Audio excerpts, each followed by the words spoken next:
जय श्री कृष्ण जी। राधे राधे। आप सबको मेरा ढेर सारा राम राम और प्यार भरा नमस्कार। आज मैं आपको भाद्रपद मास शुक्ल पक्ष की पंचमी यानी ऋषि पंचमी की कहानी सुना रही हूँ, जिसे आप बड़े प्रेम, श्रद्धा और आदर भाव से सुनिए। भाद्रपद शुक्ला पंचमी को ऋषि पंचमी, भाई पंचमी, भाई पांचम आदि नामों से जाना जाता है। माहेश्वरी समाज में इस तिथि को रक्षाबंधन के रूप में मनाया जाता है। इस दिन बहिनें अपने भाई की कलाई पर राखी बांधती है। बहिनें भाई की दीर्घायु के लिए यह व्रत करती है, राखी बांधती है और पूजा करके ही भोजन करती है। कई जगह पर ऋषि पंचमी के दिन औरतें सिर्फ चावल ही खाती है और रजस्वला स्त्री उपवास करती है। अब हम ऋषि पंचमी की कहानी की शुरुआत करते हैं। एक माँ और बेटा था। वे बहुत ही गरीब थे। भादवे का महीना आया। शुक्ल पक्ष में ऋषि पंचमी आई। बेटा बोला कि माँ, मैं अपनी बहन से राखी बंधवाने के लिए उसके ससुराल जाता हूँ। तब माँ बोली कि बेटा, हम तो बहुत गरीब हैं, तू बहन के घर जाएगा तो क्या लेकर जाएगा? बेटा बोला कि माँ, लकड़ी बेचने से जो पैसा आएगा मैं वही पैसा उसके घर लेकर चला जाऊंगा।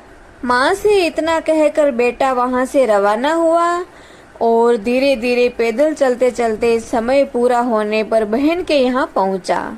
जिस समय भाई बहन के घर पहुँचा उस समय बहन सूत काट रही थी। बहन ने देखा कि मेरा भाई आया है, परंतु सूत का तार बार बार टूट रहा था तो वो उसे जोड़ने में व्यस्त हो गई।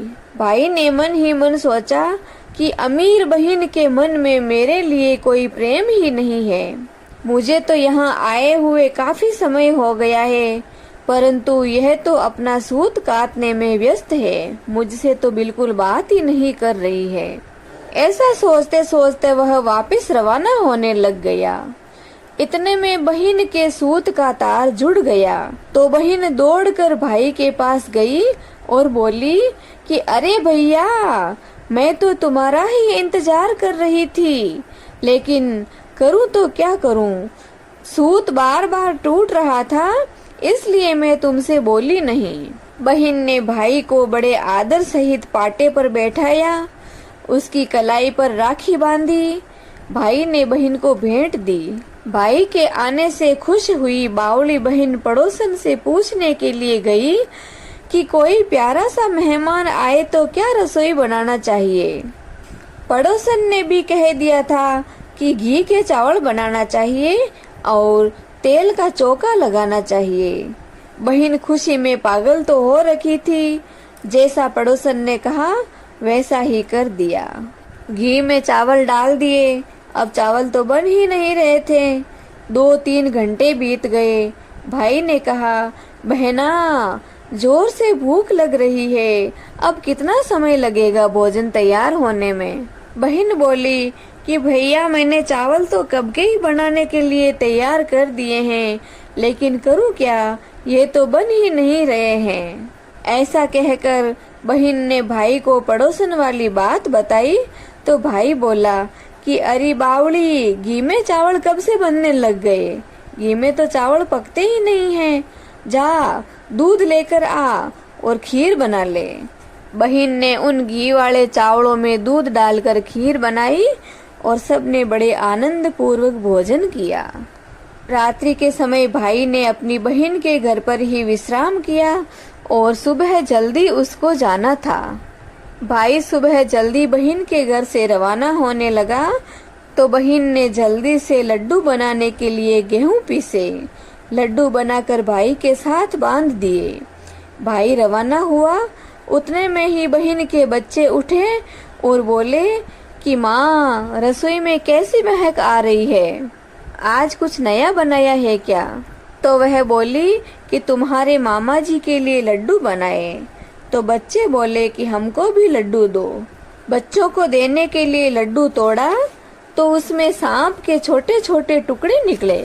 वो देखकर हैरान रह गई और तुरंत दौड़कर भाई के पीछे गई।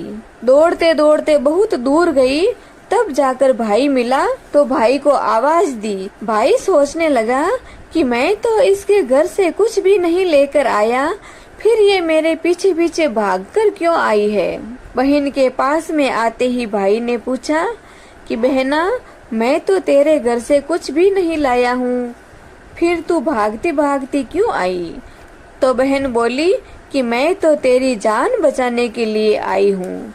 जो लड्डू मैंने तुझको दिए थे उसमें सांप पिस गया, इसलिए मैं तुझे कहने आई हूँ भाई वो लड्डू मत खाना।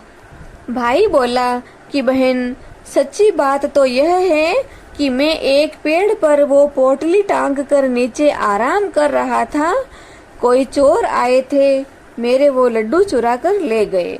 संयोगवश वे चोर उन भाई बहन की बातें उसी पेड़ के पीछे खड़े खड़े सुन रहे थे। वे लड्डू खाने ही वाले थे। बहन की बात सुनकर रुक गए और बाहर आकर बोले कि तुमने हमारी जान बचाई, आज से तुम हमारी भी धर्म की बहन हो। वहीं पर गहरा सा गड्ढा खोदकर उन लड्डुओं को दबा दिया और बहन भाई को लेकर वापस आई। तीसरे दिन भाई को सीख देकर विदा किया।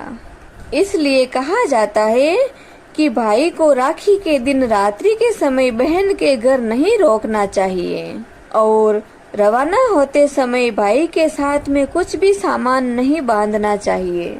हे प्रभु, जैसे आपने उन भाई बहनों की लाज रखी, वैसे ही कहानी कहने वाले, सुनने वाले और इसकी हुंकार लगाने वाले सभी की लाज रखना, सभी की बिगड़ी को बनाना।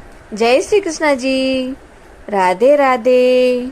कहानी आपको अच्छी लगी हो तो मुझे कमेंट बॉक्स में कमेंट करके जरूर बताना और यदि आप चैनल पर नए हो तो सब्सक्राइब जरूर करना।